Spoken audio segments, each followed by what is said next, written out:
আসসালামু আলাইকুম। আমি ঢাকা থেকে নুরজাহান বলছি।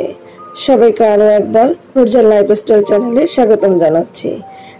কাছের ও দূরের যে যেখান থেকে আমার ভিডিওটি দেখছেন, আশা করছি আল্লাহর রহমতে সবাই ভালো আছেন। আমিও আপনাদের দোয়ায় আল্লাহর রহমতে ভালো আছি।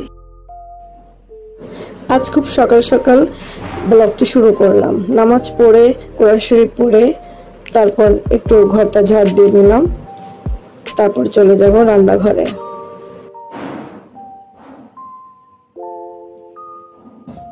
সকাল সকাল কাজ শুরু করলে কাজে অনেক বরকত পাওয়া যায়।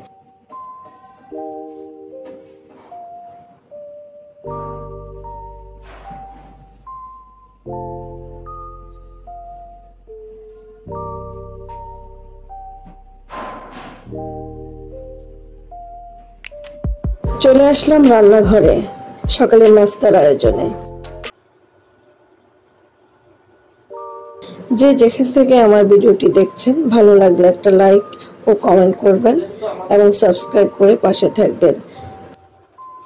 আপনাদের একটা লাইক এবং কমেন্ট আমাকে আমার কাজের গতিকে আরও অনেক দূর এগিয়ে নিয়ে যেতে পারে। আপনারাই হচ্ছেন আমার একমাত্র অনুপ্রেরণা।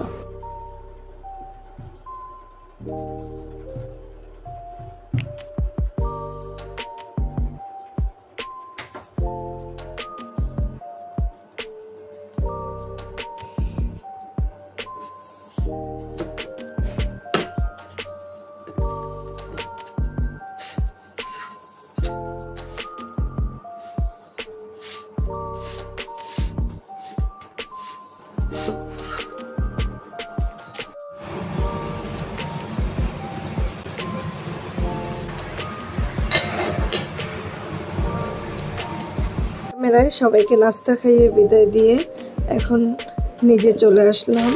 কিছু বাজার নিয়ে আসছিল, সেগুলোকে আনবক্সিং করব এবং গুছিয়ে রাখবো। এখানে কিছু ছোট মাছও ছিল, সেগুলো আমি অবশ্য রান্নাঘরে নিয়ে রেখেছি।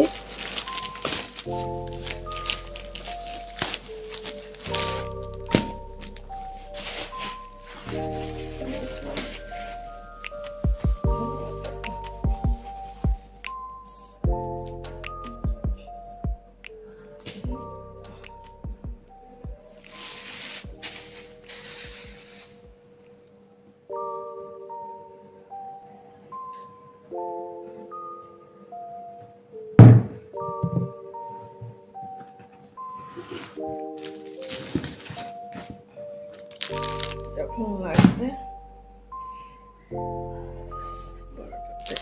রেখে দেবো।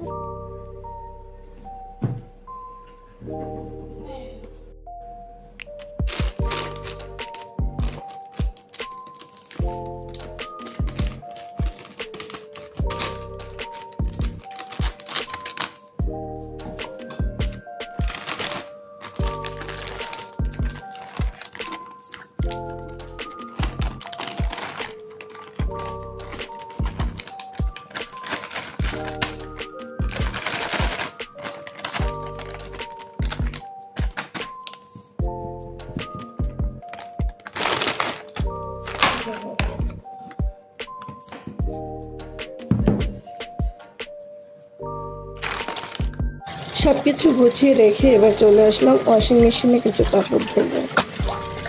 তাই একটু হুইল পাউডার দিয়ে ভিজিয়ে রেখে তারপর অন করে দেব।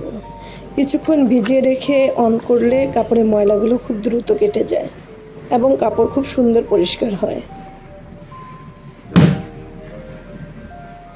আমি 15 মিনিটের জন্য দিয়ে দিলাম।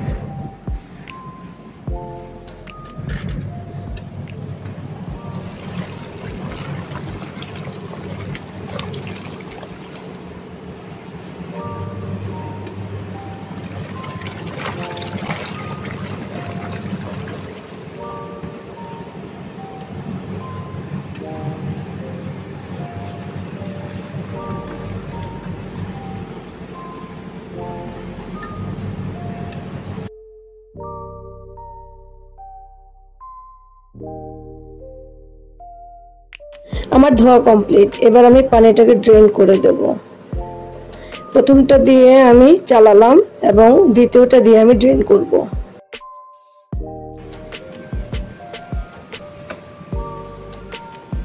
এবার আমি কাপড়গুলো শুকাবো স্পিনারের মাধ্যমে।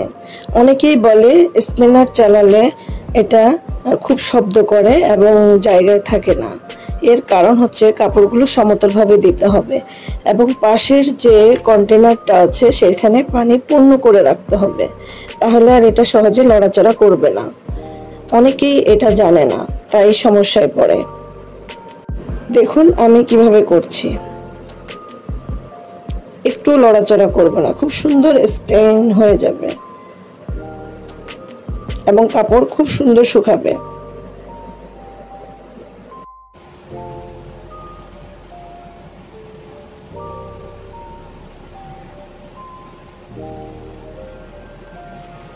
দেখুন কত সুন্দর শুকিয়ে গেছে। চলুন এবার আবার আপনাদেরকে নিয়ে দুপুরে রান্নাটা করে ফেলি এবং ছোট ছোট কিছু গল্প শেয়ার করি। কিছুক্ষণ আগে যে ছোট মাছের কথা বললাম বাজার থেকে নিয়ে আসলো, সেগুলোকে ধুয়ে পরিষ্কার করে এখন চুলায় বসিয়ে দেব। আমি অফ ক্যামেরায় সেগুলো পরিষ্কার করে নিয়েছি।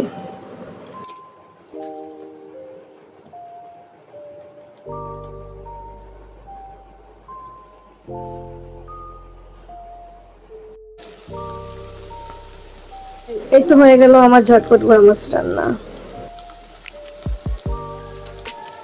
এর সাথে একটু ডাউল না হলে কি চলে, প্রেসার কুকারে একটু ডাউল বসিয়ে দিলাম।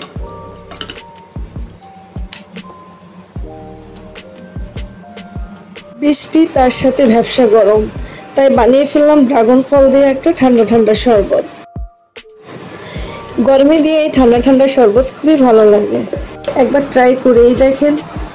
এখানে ড্রাগন ফল ছাড়াও আপনি ইচ্ছে করলে অন্য ফলও ইউজ করতে পারবেন।